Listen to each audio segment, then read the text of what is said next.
Howdy folks, Doc here with Last Best Tool. And as you know, I've been kind of getting into these CIVIVI knives. They actually are very high quality. Yes, they are Chinese made, but the designers come from around the world. In fact, this particular knife that I'm going to talk about today, this is the Spiny Dogfish, is actually, if you look at that, this is a Gavko Knives.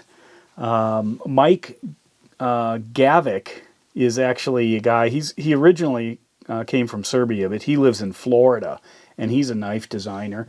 And a lot of his knives, there's just some theme that he seems to use in his designs where they stand out. Usually it's a thinner handle, the kind of Paleolithic chipping almost of the G10 scales. This one here has a 14C 28N steel blade, which is a Swedish kind of a Sandvik style steel, stainless steel, very similar to the Aus 8 steels. And speaking of Aus 8, some people have wondered about those. Let's see, here's one.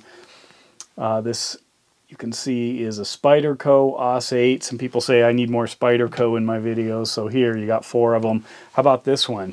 It's got my favorite, one of my favorite steels too. This is the CPM S30V in this Spyderco. Anyone recognize it? Put it in the comments if you do. Check that out.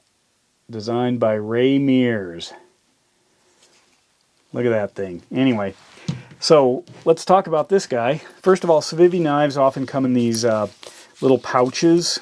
So for those collectors or those who kind of cherish their knife, at least where it sleeps at night, that's kind of a good thing.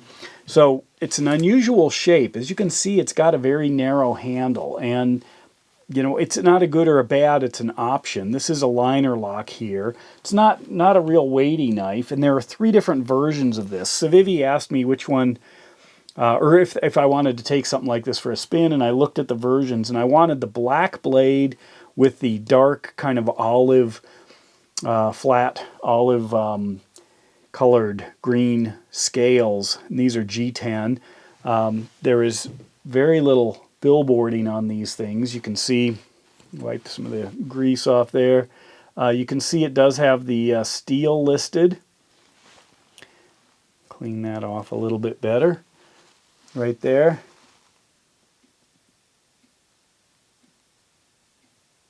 (14C 28N), and the Gavko Knives. That's the company that that Mike Gavac has. It's got an unusual kind of open end. You know, Spyderco is of course known for its Spidey hole. That's what they call that thing. What I found is it's not as easy to open this thing one-handed. I can do it. What I like to do is break it free and then either give it a flick or I can open it all the way with my thumb. It is very smooth. It's very sharp. They call this a reverse tanto blade. A tanto blade usually is almost straight or is straight, and what that's designed for, oddly, is, you know, if you're in a knife fight and you actually are cutting down on somebody, you know, instead of a, you know, the knives I like often have kind of a drop point or a nice belly.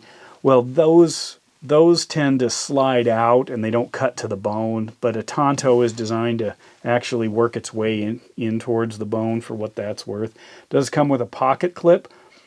It looks like it's not reversible. It's one location.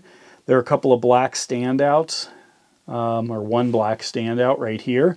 It's a very narrow handle, so it doesn't need a lot of support. It actually feels really good in the hand.